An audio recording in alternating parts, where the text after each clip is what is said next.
दंडोत जी महाराज, दंडोत। आओ जी महाराज। विराज। विराजो महाराज, विराज। आप कह रहे थे पहचान लेंगे कि नहीं पहचान लेंगे, इसलिए आपकी भाषा नहीं।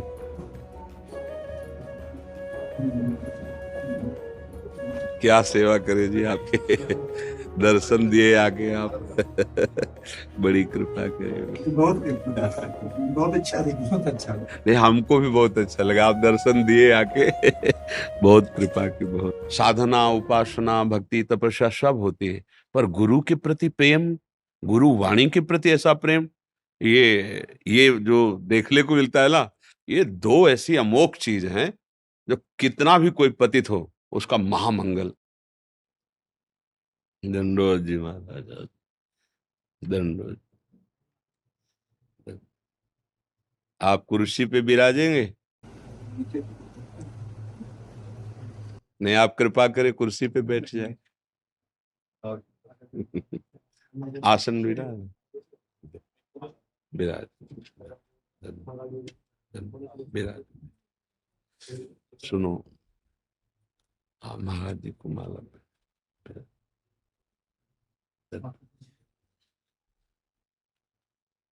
हाँ जी, कुछ भक्तों ने आपके श्रीमुख से नाम चाहा था। आम तो वृंदावन वासी, राधा उपासी, राधा राधा राधा रटते, राधा वल्लभ श्री हरिवंश। आपको जो गुरुदेव ने नाम दिया हो, पूर्ण श्रद्धा और विश्वास पूर्वक उसी का जप करो। हर नाम हमारे प्रभु का संपूर्ण बलशाली है, सब नाम समान है। बस नाम में बैठ जाओ, चिंता रूपी समुद्र से पार हो जाओ। नानक नाम जहाज है, चढ़े सो उतरे पार। नाम में बैठ गया, और बात कि आगे चलकर फिर जहाज की भी जरूरत नहीं पड़ेगी। जब निरंतर नाम चलने लगेगा तो गोस्वामी तुलसीदास जी कहते, नाम लेत भव सिंधु सुखाही, करो विचार सुजल मन माही। नाम लेते ये भव सिंधु ही खत्म हो जाएगा, पार होने की जरूरत ही नहीं पड़ेगी। आप निरंतर नाम जप करो। ये बातें सबको समझ में नहीं आएंगी, फिर भी कह रहा हूं, क्योंकि बहुत विविधता है दिमाग में। ये केवल नाम जपने सब कुछ हो जाएगा, लेकिन जो गुरुजनों ने, महापुरुषों ने अनुभव किया है, नाम जप करके आप देख लो। अभी आपको 51,000 का मिला है जंतु, क्योंकि कीमत लगी है ना, तो आपका विश्वास हो जाएगा। और फ्री मिल रहा है ना, तो आपको लगेगा कि यार बाबा जी है तो बोलते ही रहता है इसकी। लेकिन आपको सच्ची बताए, असली चीज फ्री ही मिलती है। जो असली वस्तु होती है वो फ्री होती है, क्योंकि हम सब उसके बच्चे हैं। अगर टैक्स से युक्त मिले तो मतलब है कि बनावटी है, उसमें फिर मिलावट है। अगर टैक्स से है तो मिलावट है।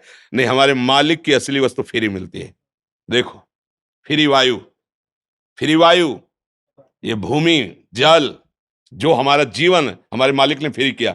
ऐसे फ्री कल्याण, कल्याण में कोई फीस नहीं है, परमानंद की कोई फीस नहीं है। बस तुम चाह करो तुम्हें मिल जाएगी। इसीलिए जल्दी इसको लोग ग्रहण नहीं करते। लेकिन तुमसे कह रहे राम बोलो, कृष्ण बोलो, हरि बोलो, राधा बोलो, जन्म जन्म की बिगड़ी बन जाए। ये रोज सुनते हैं यार, ये तो सुनते ही रहते हैं, कभी काम नहीं बना, सब ऐसे ही कहते चले आए हैं। आपने कभी प्रयोग किया? कभी एकांत में बैठकर रोए प्रभु से? एकांत में उनका चिंतन एक तार किया? 1 मिनट भी करके देख लो, 1 मिनट भी। ये हृदय की बात कहते। एक शिष्य ने बड़ी सेवा की गुरु जी की, एक जनरल आदमी से आके, उसको भाव था कि संत महात्मा आशीर्वाद दे दे तो धनी हो जाए। धन मिलना कोई बहुत बड़ी बात नहीं, बहुत छोटी बात है। ये लौकिक सब, ये थोड़े सुकृत में हो जाते हैं। तो एक दिन बहुत प्रसन्न हुए संत और कहा, बेटा मैं, बहुत तुमने सेवा की, क्या चाहते हो? बोले, गुरु जी धन की आकांक्षा थी, सोचते सबसे बड़े धनी बन जाए, सबसे बड़े धनी। जाओ नहा के आओ गंगा, आज मैं तुम्हें ऐसा उपदेश करूंगा तुम सबसे बड़े धनी बन जाओगे। अब तो बड़ा पुलकित हो गया, उसने सोचा गुरु जी को हीरा जवाहरात मणि सिद्धि से निकाल के दे देंगे। आए, बैठे, बोले देखो किसी से कहना मत, बहुत गुप्त महामहिम है, राम राम जपो। उसके ऊपर जैसे मतलब आशा में पानी फिर गया हो। बोला यार, मतलब बरसों की सेवा में गुरु जी ने फुसला दिया। रास्ते में गया, गुरुजी ने कहा किसी से कहना नहीं, बड़ा गुप्त, बड़ा महिम। एक चरवाहे ने कहा राम राम, गुरुजी की सेवा कर। बोले ये तो भी राम राम बोल रहा है गुरुजी, मतलब फुसला दिया हमें। दूसरे दिन जब सेवा में आया तो सिद्ध पुरुष थे, उन्होंने देखा, वो बोला गुरुजी कुछ बात करना चाहते, बोले बाद में बात करना, जो झोली उठा के लाओ। और एक हीरा निकाला तपोबल से, और कहा जरा बाजार में इसकी दाम पूछ के आना, बेचना नहीं, बाजार में पूछे। तो सबसे पहले सब्जी मंडी में गया, कहा "ए, इसको देखते हो, चमकीली एक कांच की गोली सी है, हाँ 1 किलो बैंगन या 1 किलो आलू चाहो तो ले सकते हो तुम इसके बदले में। बोले ला ला। गुरुजी ने कहा बेचना नहीं, केवल दाम पूछ के आना है। कागज में लिखा कि सब्जी मंडी में इसकी कीमत 1 किलो आलू 1 किलो बैंगन। बनिया की दुकान पर उसने सोचा है तो कुछ चमकीला, पर ऐसे गरीब आदमी के पास हीरा कहाँ से आ सकता है। बोले 1,000 रुपया देंगे, रख दो। 1,000 रुपये बनिया की दुकान। स्वर्णकार के पास है तो हीरा, पर असली तो नहीं हो सकता, क्योंकि इसको असली कहाँ से मिलेगा, नकली है। तो 1,00,000 रुपया देंगे, रख दो। अब उसकी कीमत बढ़ती चली, 1,00,000 रुपये। और जब शहर के सबसे बड़े जौहरी के पास गया तो बोले तुम्हें सच्चाई से बताएं, हमारी पूरी दुकान का सोना और सब ले लो तो भी इसकी कीमत के बराबर नहीं, तुम जो चाहो ले लो, हमारे पास इसकी कीमत नहीं, ये अमूल्य हीरा है। लौट के गया, बोले गुरुजी ये तो अमूल्य हीरा है। बोले कैसे जाना। बोले सबसे बड़े जौहरी के पास जब गया, सब्जी वाले के पास गया तो कह रहा था 1 किलो बैंगन। तो बोले अगर हम कह देते बेचे आओ तो तुम 1 किलो आलू बैंगन लेके आ जाते। जब तुमसे कहा बेचना नहीं तो तुम बढ़ते चले गए। फिर असली जौहरी ने, ये भगवान नाम कोई जो वीतराग परमहंस भगवत प्राप्त महात्मा वही जानता है नाम की कीमत। समझ रहे हो? हीरा की कीमत जैसे जौहरी जानता है, ऐसे कोई फकीर जानता है। भगवत अनुराग में मस्त नाम का क्या फल, अमोघ फल है, महामहिम है, बस विश्वास कर लो। जो तुम्हारा भाव राम कृष्ण हरि से जो नाम प्रिय लगे खूब जपो। हम तो राधा राधा जपते, क्योंकि हमें वृंदावन की कृपा प्राप्त हुई है, तो राधा रानी के चरणों का आश्रय, और राधा राधा राधा। क्या सेवा करे जी आपके दर्शन दिए आके आप बड़ी कृपा करिए, बड़ी कृपा। आओ जी महाराज, विराज। विराजो महाराज, विराज।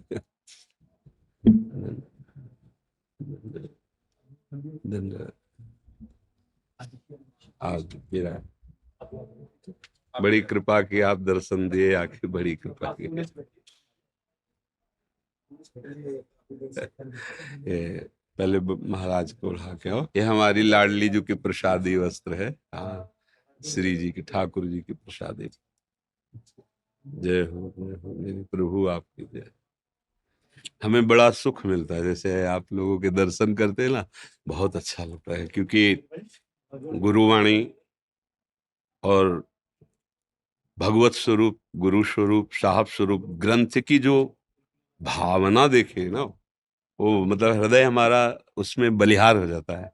चंवर डुल रहा है, उनके सामने वंदना हो रही, मतलब हम इस पर न्योछावर हैं, जिसे ना, और जिसे साधना, उपासना, भक्ति, तपस्या सब होती है, पर गुरु के प्रति प्रेम, गुरु वाणी के प्रति ऐसा प्रेम, ये जो देखने को मिलता है ना, ये दो ऐसी अमोघ चीज हैं, जो कितना भी कोई पतित हो उसका महामंगल। वैसे भी शास्त्रों में मोक्ष मूलम गुरु कृपा से ही, तो गुरु वाणी और गुरु कृपा, ये दो बात हमको बहुत पकड़ में आई। अच्छा, गुरुवाणी में सब महापुरुषों की वाणी, सब संतों की वाणी, तो हम जैसे आप लोगों को दर्शन करते तो हमें एक सुख मिलता है कि गुरु वाणी का आदर और गुरु का आदर। जैसे आपस में मिलते हैं तो भगवान नाम उच्चारण करते हैं ना, जब आप मिलते हैं आपस में तो आप कहते हैं वाहे गुरु का खालसा, वाहे गुरु जी की फतेह, वाहे गुरु परमेश्वर ही है, वही परब्रह्म परमात्मा। पर उसको गुरु स्वरूप में स्वीकार करो, उसको गुरु वाणी के रूप में स्वीकार किया गया। बस जो इन दो बातों पर ध्यान दे दे, गुरु वाणी पर और गुरु पर, वो फतेह। हाँ, वो माया पर फतेह प्राप्त, वो काम क्रोध लोभ मोह मद मत्सर इन सबको जीत लेता है। इसमें ये जो बौद्धिक भेद है ना, ये सब मायाकृत है। हम सब चराचर जगत उसी मालिक के हैं, एक ही है वो एक ही है, वो सत्य है। उसी सत्य के हम सब सत्य अंश हैं, आंतरिक। अपने स्वरूप को ना पहचानने के कारण मैं तू, मेरा तेरा, और ये भेद जो हो गया, इसी का नाम माया है। और इसी भेद को जो मिटा दे, राग द्वेष को मिटा दे, वही गुरु स्वरूप है, वही आत्म स्वरूप है, वही फतेह को प्राप्त हो गया, वही मंगलमय हो गया है। बहुत बहुत अच्छा लगा, बहुत अच्छा लगा। नहीं, हमको भी बहुत अच्छा लगा, आप दर्शन दिए आके बहुत कृपा की, बहुत राधे श्याम राधे। बोले सोनिहाल, जय वाहेगुरु जय जी का खालसा, वाहेगुरु जी की फतेह, जय जय श्री हरि।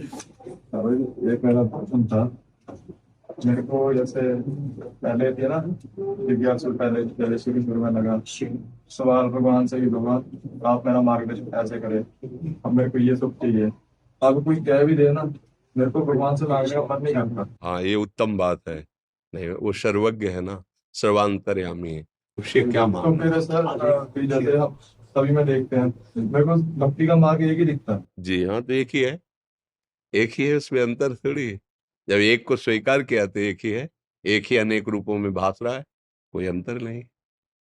हाँ, और जब अपने सामने कोई दुखी रूप लेकर आता है, हम लोग कोई दुखी संतों के पास आते ही हैं, कोई तो हमारा मन से, वचन से, कर्म से जितनी चेष्टा बने उसको सुख पहुंचाए, वाणी के द्वारा, चेष्टाओं के द्वारा धैर्य बनाते हुए उसे आगे बढ़ाएं। अपने लोगों का कार्य है सबको सुख देना, किसी से हमारा कोई ऐसा वाणी का व्यवहार, आचरण का व्यवहार न बने जिससे दुख हो। अब हमें परमात्मा से मांगना नहीं है कि इन सबको सुख हो, नहीं, हमें देखना है इन्हीं सब में परमात्मा बैठा हुआ है। ये बात इनको जनानी है कि अगर तुम उसको जान गए अपने स्वरूप को तो तुम दुख रहित हो जाओगे। छोटी छोटी वस्तुओं के भोगों की प्राप्ति से सुख नहीं होता, ये केवल भ्रम है। सुख तो अपने स्वरूप से में होता है, क्योंकि भगवान के हम बच्चे हैं, अंश हैं, तो हम जब तक अपने प्रभु से नहीं मिलेंगे तब तक हमारा विश्राम नहीं होगा। गोस्वामी जी कह रहे हैं कि पायो परम विश्राम, राम समान प्रभु नहीं कहूं। जैसे आप लोग, आप सब जन कहते हैं जो बोले सो निहाल, नहीं, निहाल मतलब परम सुख, परम आनंद। अब कोई बंधन नहीं, कोई शोक नहीं, बस उसी को समझाना है। अपने लोगों का कर्तव्य जो गुरु वाणी से मिला है, जो गुरुदेव ने हमें समझाया है, हम अपनी समझ इनकी समझ में डालें, इनकी समझ को पलटे। जो समझ भोगों में प्रबल होती है वो पापाचरण करती चली जाती है, फिसलते चले जाते हैं। हमारा कोई एक भाई फिसल करके ऐसे गड्ढे में गिरे जहां से निकलना मुश्किल है, तो ये ठीक नहीं है। हम कोशिश करेंगे, हम उसके आगे झुकेंगे, उसके हाथ जोड़ेंगे, उससे नाराज होंगे, उससे दुलार करेंगे कि वो ऐसे मार्ग में ना जाए जहां दुख पहुंचता है। बस हम प्रभु से मांगेंगे नहीं, क्योंकि मेरे ही प्रभु सब रूपों में बैठे, हमें ऐसा भाव देखना है। जैसा आपने कहा, मुझे लगता है सब एक ही भक्ति है। हाँ, एक ही प्रभु है, एक ही ईश्वर है, उसी की भाव के द्वारा अलग अलग आराधना हो रही है।